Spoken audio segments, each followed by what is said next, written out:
Before starting the installation, please remove the old headband padding totally.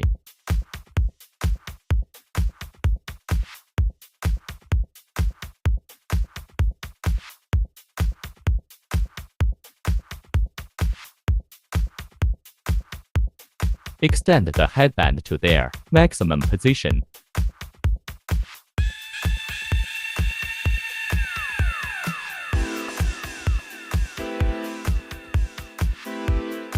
You will hear the click sound each time when you securely fasten the clasp.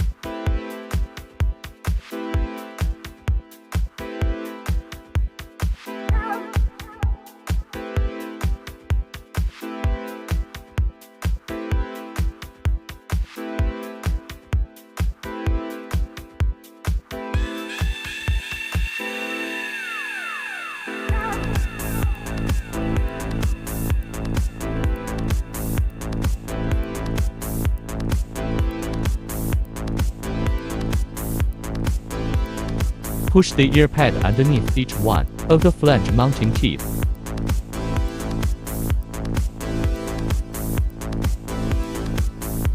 You will hear the click sound every time you insert the ear pad. This under the teeth.